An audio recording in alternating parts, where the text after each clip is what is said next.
영락교회, 서울의 영락교회를 갔는데 수백 명이 그 찬송을 하는 그 찬양 무대보다 훨씬 더 무거운 찬양을 해요. 안 하시는데 하나님의 등대 지기 510장 부르셨는데 미국이 제일 지금 필요한 이 잡이 등대지기랍니다. 연봉이 10만 불이래요. 그런데도 자원하는 사람이 없답니다. 외로운 데 가서 불을 비춰야 됩니다. 그 외로움 때문에. 우리 전 세계에 흩어져 있는 우리 선교사님들이 다 등대지기십니다. 외로운 곳에서 작은 뱃을 붙이는데 생명을 살리고 배를 살리고 길을 안내해주고 참 그래서 우리가 이 등대지기 선교사님분의 저와 여러분들이 다 하나님의 등대지기로 살아가시길 주님으로 축원합니다. 13년 전에 제가 살고 있는 파라과이에서 이벤젤리컬 크루세이드 그 대전도 집회가 열렸습니다. 그때 빌리그람 목사님의 아드님인 프랑클린 그라함이 와서 3일 동안 집회를 인도했습니다. 제가 준비와 진행을 함께 섬겼기 때문에 호텔에서 개인적으로 얘기할 수 있는 시간이 있었습니다. 저에게 그런 얘기를 했습니다. 나는 마약을 한 사람입니다. 나는 대전도자인 빌리그람의 아들이었지만 술을 마셨어요. 가출을 했습니다. 우리 아버지가 수만 명 앞에서 설교할 때 저는 친구들과 함께 마약을 하고 있었습니다. 우리 아버지가 열심히 기도하고 복음을 전할 때 저는 술에 취해 있었습니다. 그리고 아버지가 집으로 돌아왔을 때는 저는 가출을 했습니다. 제가 하나님의 전도자가 된 것은 전적으로 하나님의 은혜입니다. 그리고 아버지의 기도 덕분입니다. 제가 전도자가 되고 철이 든 다음에 아버지께 물었습니다. 아버지는 언제 제일 행복했습니까? 미국의 대통령들을 위해서 기도하는, 그렇죠? 빌리그람. 약 20억 명에게 복음을 전한 세계적인 전도자. 아버지는 어느 때가 제일 보람되고 행복했습니까? 뜻하지 않게 아버지가 자기에게 그런 얘기를 했습니다. 나는 내 아들이 내 집으로 돌아왔을 때가 제일 행복했다. 하나님 아버지가 제일 행복해 하시는 일이 뭘까요? 하나님 아버지 제일 마음에 흡족하시는 일이 뭘까요? 어마어마한 성전에서 어마어마한 사람들이 어마어마한 목회를 하는 그런 것은 아닌 것 같아요. 한 영혼을 소중하게 여기는, 한 영혼을 정말 귀하게 여기는, 한 영혼이 아버지 품에 돌아오기를 간절히 바라는 그 등대지기와 같은 그런 심정으로 목회하는 우리 안 목사님, 또 일신교회의 귀한 성도 여러분, 일신교회가 바로 큰 교회입니다.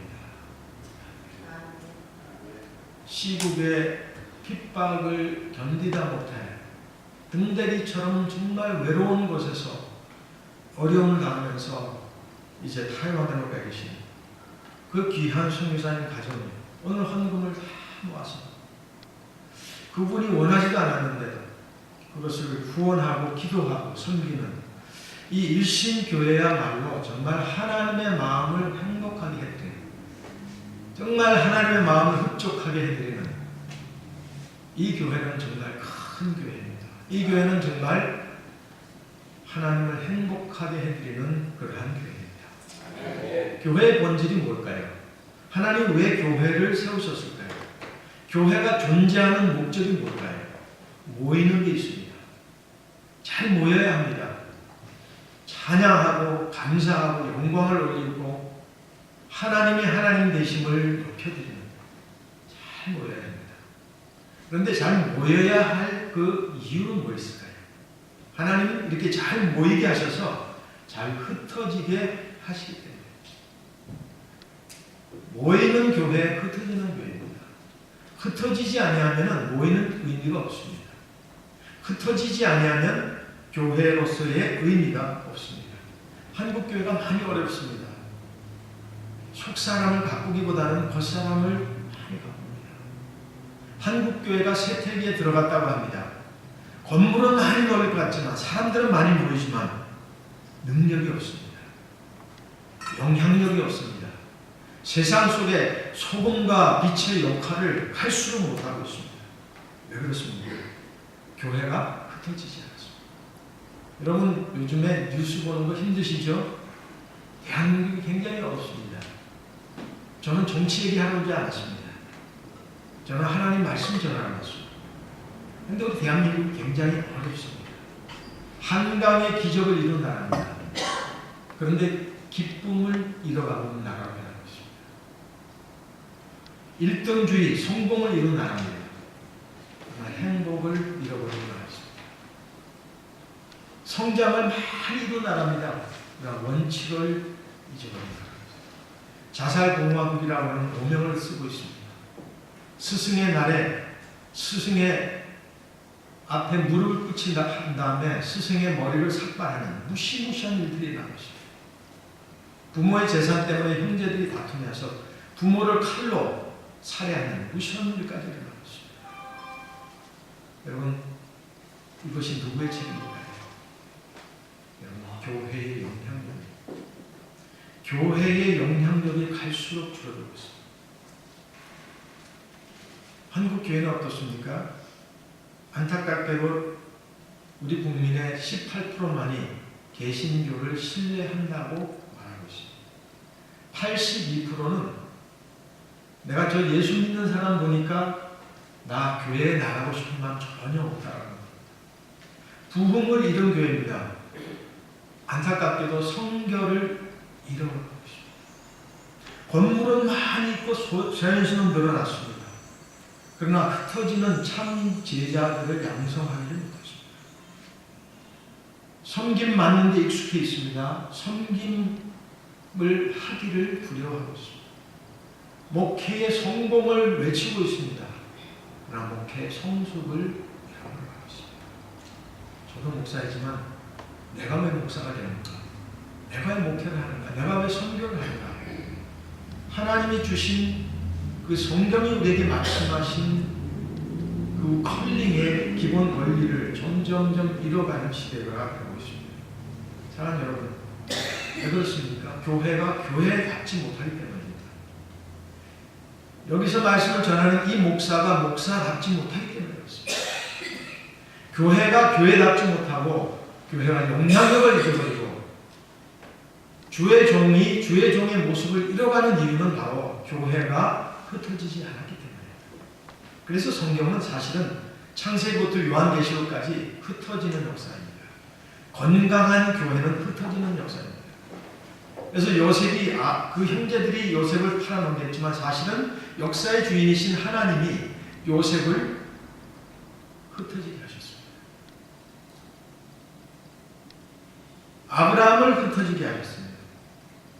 모세와 이스라엘 민족에게 피탁을 당하면서 흩어지게 하셨습니다. 여러분들이 대한민국을 떠나서 미국으로 오셔야 할 그 이유는 바로 흩어지는 역사입니다. 아니 예수님께서 하늘의 보좌를 버리시고 이 땅, 이 누추한 곳에 오신 것은 죄인의 모습으로 오신 것은 흩어지기 위해서입니다. 그래서 창세기부터 요한계시록까지는 흩어지는 역사입니다. 흩어지지 않으면 교회가 쇠퇴합니다. 흩어지지 않으면 교회가 망합니다. 흩어지지 않으면 우리 성도들이 쇠퇴할 수밖에 없습니다. 변질될 수밖에 없습니다. 저는 19살 때 대한민국에서 파라과이로 하나님 보내주셨어요.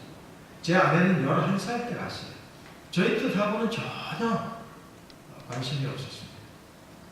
제가 파라과이 간다니까 아이들이 파라과이가 어디냐고 그래요. 저도 몰랐어요. 파라과이가 어딘지 몰랐어요. 그 브라질 어디 근처인가 구석인가 아마 있을 거라고 이해를 못하는 거예요. 그래서 제가 파라과이 간다는 말을 못 알아듣길래 파라다이스 간다고 했어요. 근데 가보니까 파라다이스가 아니더라고요. 날씨가 너무 더워요. 제가 크리스마스 날 도착했는데 거의 110도예요. 이 산타 할아버지가 공항에서 반바지 입고 있더라고요. 제 아내는 더 했습니다. 11살 때 갔어요. 이게 말을 모르죠. 우리는 뭐 나가면 기버거리요, 벙어리요, 장님이에요. 알아듣는 게 없으니까. 문화가 다르고. 시장에 가니까는 아이들이 신발을 안 신고 다녀요. 야, 내가 이런 데서 어떻게 살겠나.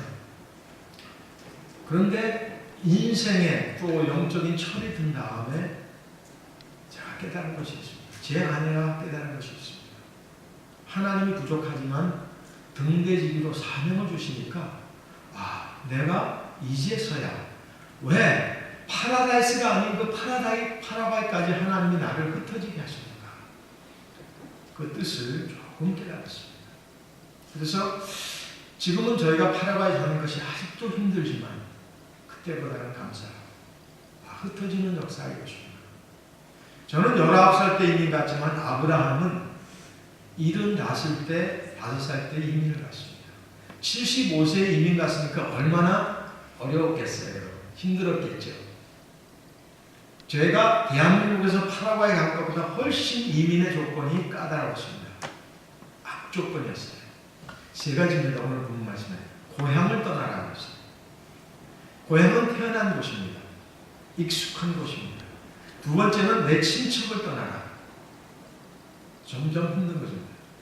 그 당시에 친척은 고대 사회에서는 그 위험한 동물이라든지 또는 다른 부족의 그런 침략이라든지 이런 것으로부터 방패 역할을 하는 혼자 살 수 없는 그런 구조로 되어 있었습니다. 그래서 후견인 같이 태도를 갖고 시큐리티를 갖는, 그래서 이 친척은 굉장히 중요한 것입니다. 그 친척을 떠나는 거죠. 아무도 너를 이제는 시큐리티, 안전할, 보장할 수 있는 사람은 아무도 없다. 그리고 세 번째는 아버지 집을 떠나라. 이것이 제일 어려운 겁니다. 여기 아버지 집은 한글 번역으로 하우스라고 되어 있지만 사실은 원문에는 하우스라고 되어 있지 않습니다. 아버지가 소유하고 있는 모든 것을 얘기합니다. 재산을 얘기합니다. 아버지가 가지고 있는 모든 것을 내려놓고 떠나라는 거죠. 그리고 뭐라고 합니까? 네가 이미 한번 답사를 갔다 온 그 땅으로 가라 하지 않았습니다. 내게 보여줄 그 땅으로. 아직 가보지도 않고 어떻게 생긴지 아닌 보여줄 땅으로 가라고 했습니다. 묻지 말라는 것입니다. 그런데 무엇이 아브라함의 마음을 움직였을까요? 이 큰 이민의 흩어짐의 대장정의 마음을 움직였을까요? 오늘 2절 말씀에 내가 너로 큰 민족을 이루고 큰 민족을 이룬다고 했습니다. 여기 큰 민족이라는 것은 큰 숫자를 말하지 않습니다. 수만, 수십만, 수백만, 수억 숫자를 얘기하지 않습니다. 또는 엄청난 땅을 주겠다, 그것도 아닙니다. 여기 큰 민족이라는 것은 히브리 말로 위에 있는 민족이란 말입니다. 여러분, 하늘이 땅보다 크지요? 엄청나게 크죠? 무한대죠? 그러니까 무한대, 엄청 위에 있는 하늘의 민족을 얘기합니다.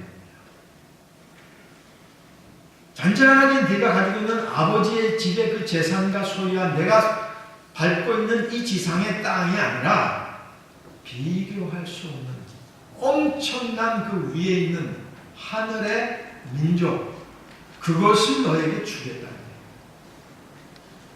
아브라함이 그 하나님의 약속을 듣고 떠났습니다. 오늘 창세기 48장 3절에서 4절까지 제가 잠깐 읽겠는데요.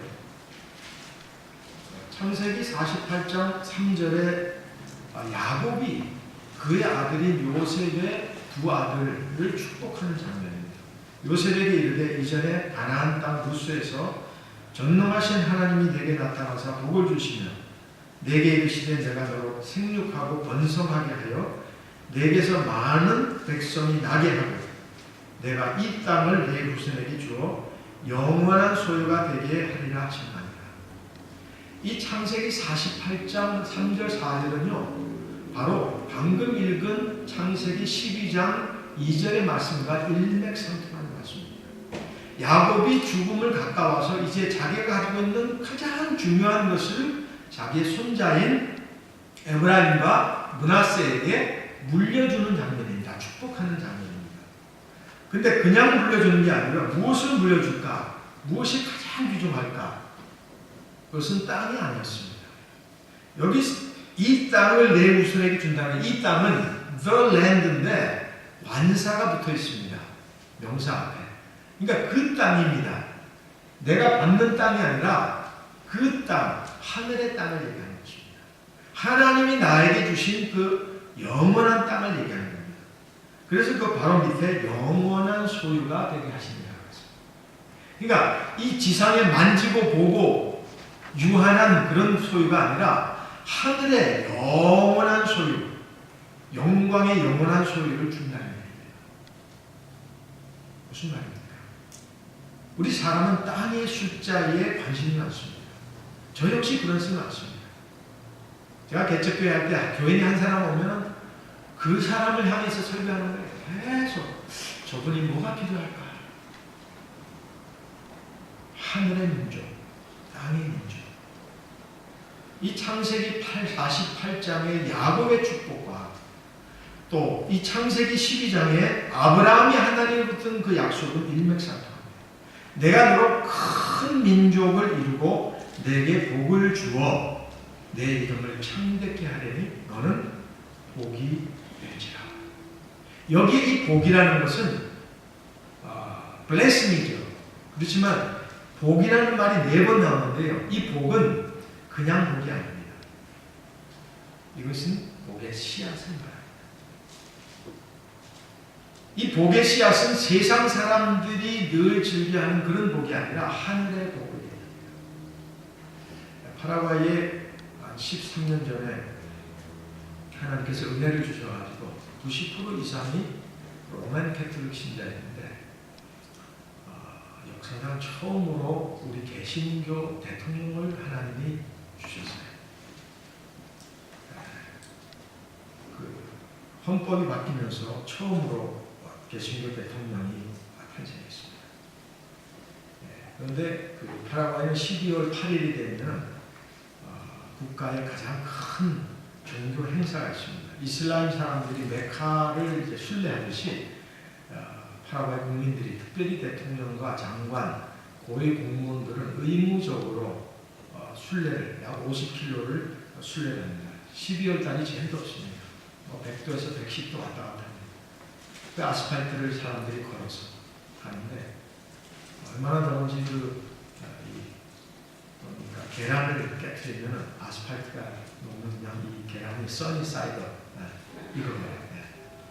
그 정도로 덥습니다. 근데 어떤 분들은 마디아서 합니다. 심한 경우는 머리 가시면서 나의 행위가, 나의 순례가 나의 죄를 용서하고 내가 구원을 예수님 없습니다. 내 자신의 행위로 얻는 구원, 행위로 받는 그 순간.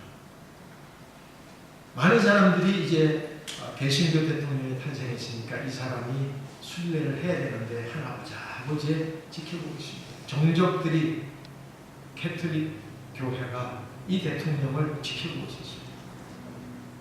우리가 같이 목사님들이 기도했습니다. 대통령의 기도 요청을 했습니다. 그리고 이 대통령이 그렇게 얘기했습니다. 나는 이 까꾸배 성당을 향해서 한 발자국도 걸어갈 수 없습니다. 내가 믿는 예수 그리스도께서 이미 십자가를 지시고 죽으시고 부활하셔서 내가 감당할 수 없는 그 구원의 순례의 길을 이미 걸으셨습니다. 그리고 나는 이 길을 갈 수 없습니다. 내가 우상 앞에 할 수 없습니다. 내가 살고 있는 이 대통령궁은 짧은 5년짜리 영광이지만 예수 그리스도께서 십자가를 지심으로써 구원해서 마련하신 하늘의 영원한 그 하나님의 왕국의 영원한 것입니다. 이 5년짜리 영광 때문에 하늘의 영광을 내가 누릴 수 없습니다. 이 썩어 없어질 이 세상의 것들 때문에 썩지 아니할 영원한 하나님의 소유를 제가 내려놓을 수 없습니다. 사랑하는 여러분, 이 대통령이 5년 동안 집권하는 동안에 개신교가 무려 5%가 성장을 했어요. 개신교 역사가 90년이었었는데 그 90년 동안 4%였습니다. 극히 적은. 그런데 그 5년 동안에 무려 5%가 됐습니다. 그 기간 동안 무려 30만 명이 예수님이 됐습니다. 오늘 안 목사님이 처음에 기도하신 그 기도 내용처럼 전적으로 하나님의 주권과 하나님의 은혜입니다. 물론 이 대통령이 한 것이 아니었습니다. 어떤 목사나 선교사가 한 것이 아니었습니다. 여러분 깊이 생각했습니다. 영원한 가치, 영원한 소유를 믿고 행하고 살아가는 사람에게는 하나님께서 내게 복이 되리라, 복의 씨앗이 되리라, 복의 통로가 되리라. 그 복은 세상의 복이 아니고, 그 복은 육신의 복이 아니고, 그 복은 썩어 없어질 안개 같은 그런 복이 아니라 영원한 가치, 썩어 없어질 하늘의 영광의 복인 것입니다. 우리의 가정과 우리의 교회와 우리의 자녀들과 우리의 사업과 우리의 건강까지도. 사랑하는 여러분, 우리가 무엇을 받고 무엇을 받는가, 무엇을 지키느냐. 너를 축복하는 자에게는 내가 복을 내리고 너를 저주하는 자에게는 내가 저주하리니 땅의 모든 족속이 너로 말미암아 복을 얻을 것이다. 3절에 그런 것입니다. 여기 복은 그냥 복이 아닙니다. 복의 씨앗입니다. 씨앗이 땅에 떨어져 죽으면 많은 열매를 낸다는 것입니다. 우리 많은 그리스도인들이 그 복의 씨앗에 관심보다는 그 복 자체에 관심을 갖습니다. 우리 교회가 복 받아라, 건강의 복 받아라, 재물의 복 받아라. 그래서 요즘 황금 돼지 뭐 이래가지고요. 저도 이 1월 1일날 이 카톡이 얼마나 오는지요. 목사님 황금 돼지처럼 살 좀 찌세요. 제가 말랐거든요. 감사합니다. 황금 돼지 되세요. 여러분 황금 돼지 좋습니다. 근데 많은 사람들이 황금 돼지가 우리에게 복을 줍니다. 우리는 예수 그리스도께서 복을 주십니다. 예수 그리스도께서 황금 돼지의 복이 아니라 이 인생이 있다가 잠깐 있다 없어질 양계 같은 것을 다 놓는 그 썩어 없어질 것이 아니라 하늘에 썩지 아니하는 이 야곱이 요셉의 아들에게 축복했던, 하나님께서 이 아브라함에게 축복했던, 너는 복이 될지라 하늘의 영원한 소유, 영원한 가치, 썩어 없어지지 아니하는 그 무궁한 가치가 있는 그 하나님의 복을 우리에게 주신다는 겁니다. 축복하는 자에게 복을 내리고 저주하는 자에게 복을 내리고. 그래서 아브라함을 보면 우리가 예수를 봐야 합니다. 그래서 창세기 1장 1절부터 요한계시록 마지막까지는 바로 예수 그리스도였습니다. 아브라함을 보면은 예수를 보는 것입니다. 아브라함이 바로 오신 예수 그리스도의 예표가 되기 때문입니다.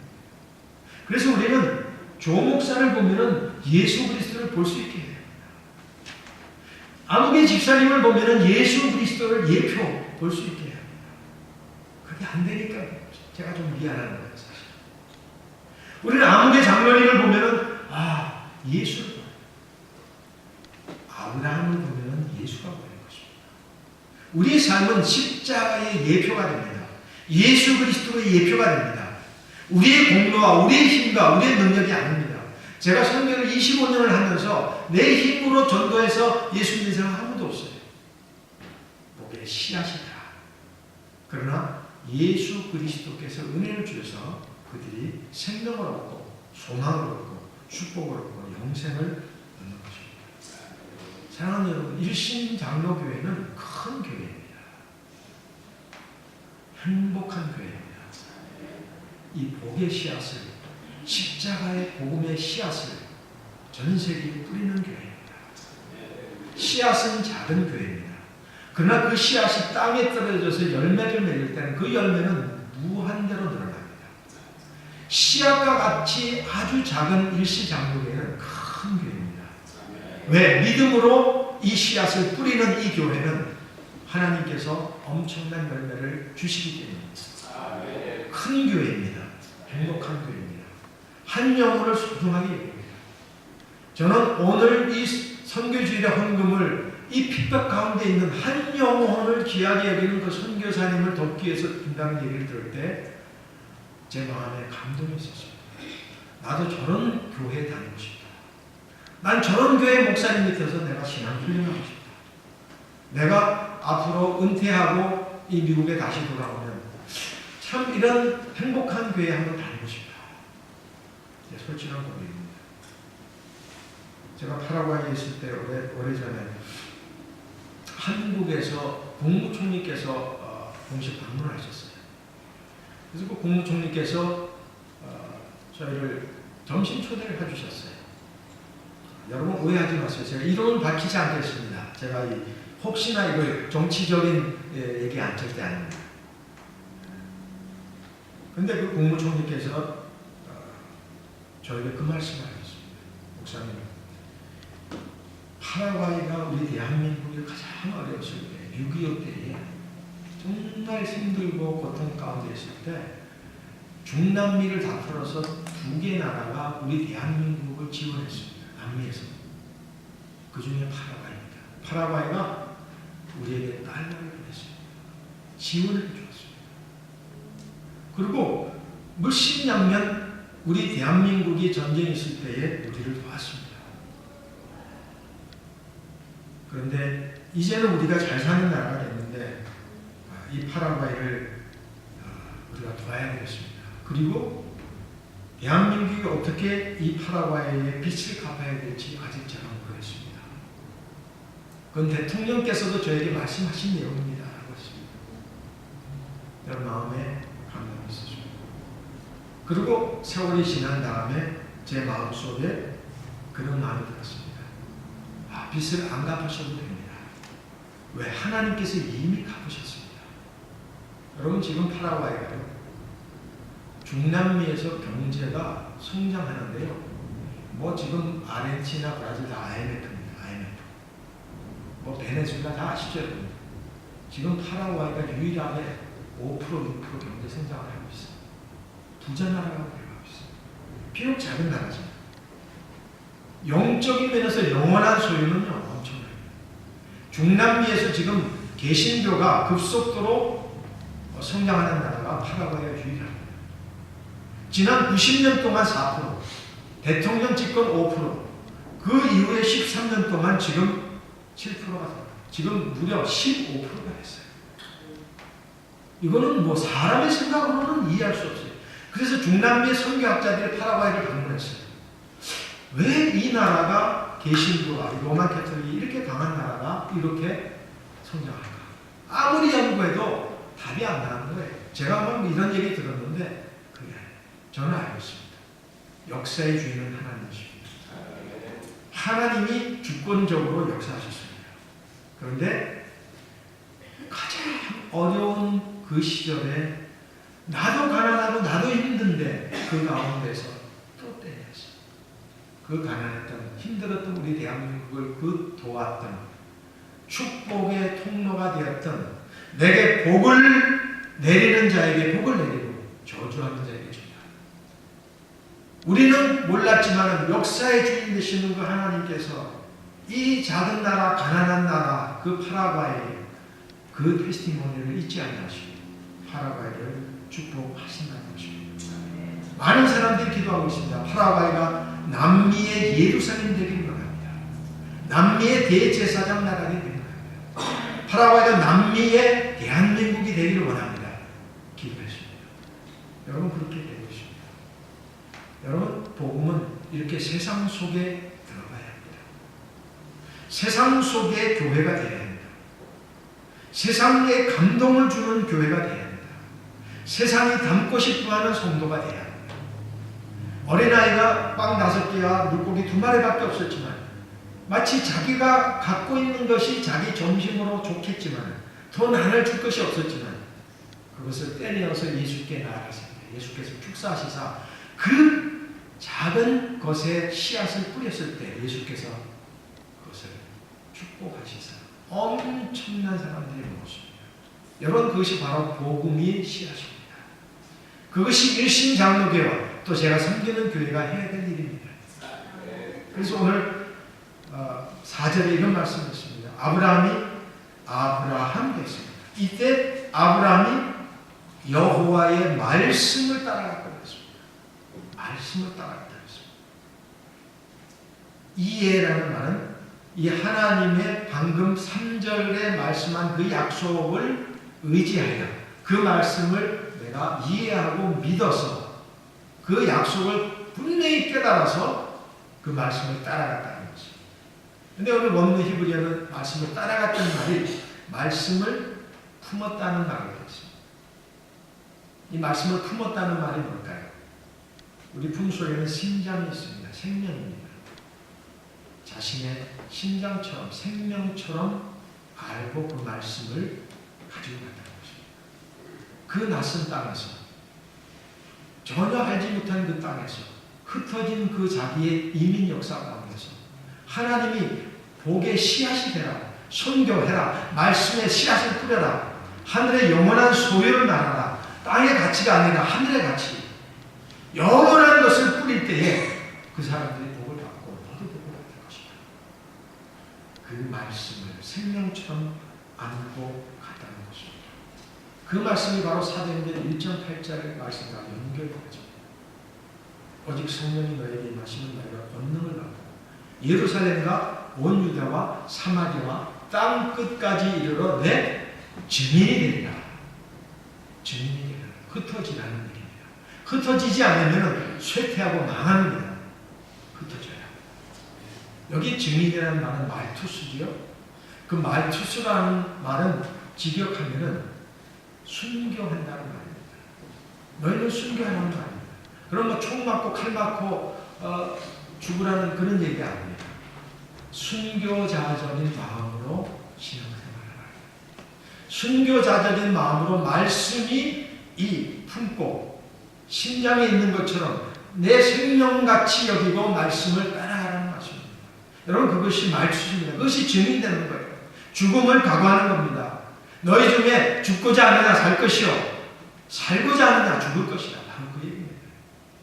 죽음을 허비하라는 얘기 아닙니다. 죽음을 격리 얘기하는 거 아닙니다. 하나님의 약속이 변치 않는 죽음을 내려놓는 것처럼 두렵지 않도록 내가 믿고 따라간다는 것입니다. 그래서 아브라함이 이삭을 내려쳤습니다. 하나님의 말씀이 분명했기 때문이었습니다. 그러나 죽이지 않았습니다. 살아갔습니다. 그것이 예수가 십자가에 죽으시고 다시 부활한 그 예표가 되었습니다. 사랑하는 여러분, 아브라함이 아브라함으로 변했습니다. 아브라함은 한 사람의 아버지였습니다. 아브라함은 눈에 보이는 세계를 말합니다. 아브라함은 이 세상의 아버지를 말합니다. 아브라함은 썩어 없어질 것을 쫓는 사람을 말합니다. 아브라함. 그러나 아브라함은 다릅니다. 열국의 아버지가 됩니다. 많은 민족의 아버지. 내가 뿌린 하나의 씨가 많은 열매를 맺는다는 겁니다. 눈에 보이지 않는 세계를 말합니다. 위에 있는 영원한 소유의 가치의 세계를 말합니다. 하늘나라의 백성의 아버지를 말합니다. 여러분 무엇이 좋습니까? 어떤 것이 귀합니까? 우리는 다 아브라함이었습니다. 그리고 흩어졌습니다. 가라고 하셨습니다. 우리가 왔습니다. 저는 파라과이로 왔고 여러분은 미국으로 오셨습니다. 장소만 다르지 목적은 같습니다. 그 목적이 뭘까요? 아브라함 되는 겁니다. 우리가 예수 믿고도 말씀을 배우고도 신앙생활을 하고도 아브라함에 계속 머물러 있다면 하나님은 행복하지 않으실 것입니다. 하나님의 행복한 건 아브라함이 되어야 합니다. 열국의 아버지가 되어야 합니다. 하늘나라 백성의 아버지가 되어야 합니다. 영원한 소유가 되어야 합니다. 그래서 오늘 창세기 17장 4절 5절 읽고 마치겠습니다. 이렇게 말씀합니다. 보라, 내 언약이 너와 함께 있으니 너는 여러 민족의 아버지가 될지라. 이제부터는 내 이름을 아브람이라 하지 아니하고 뭐라고 했습니까? 아브라함이라 하니 이는 내가 너를 여러 민족의 아버지가 되게 함이니라. 사랑하는 여러분, 아브람이 아니라 아브라함 되시는 여러분 되시길 주님의 이름으로 축원합니다. 아멘. 저희 교회에 딸 부자가 있었어요. 후안이라고 하는 부자. 파라과이. 저희 자녀들 많이 낳거든요. 딸이 6이에요. 이분이 부부가 아들을 갖고 싶어하고 남미들은 남아 선호 사상이 강하니까 찾아갔어요. 목사 목사님 기도의 능력이 있는 거 아닙니까? 기도해 주세요. 아들 낳게 해주세요. 저는 딸만 둘이거든요. 나도 아들 못 낳는데 뭐 그래도 기도해달라니까 해야죠. 열심히 했어요. 제가 뭐 기도의 능력이 있겠어요. 조용히 목사님 한다면서 나 시험은 이 시험은 아들을 낳지어다. 제가 철없이 시절이었던 것 같아요. 열심히 아들을 낳겠어요? 딸 낳겠어요? 사람은 딸을 갖고 또 하더라고요. 기도가 능력이 없구나. 이렇게 실망한 모습을 봤습니다. 하나님이 기도 응답했습니다. 제가 그랬어요. 아니 어떻게 해요? 이제는 아브라함을 하지 말고 딸만 계속 낳지 말고 하나님 이제는 아들은 없지만 영의 아들을 하게. 그게 하나님의 기도 응답입니다. 이번에 신문도 팔고 가난하게 사는데 우리 교회 그 다음부터 이 전도 많이 됐어요. 전도하기 시작했어요. 선교하기 시작했어요. 손에 든 것이 별로 없었지만 아브라함처럼 그 말씀을 그 가슴에 품고 복음을 전하기 시작했어요. 복의 씨앗을 뿌리기 시작했어요.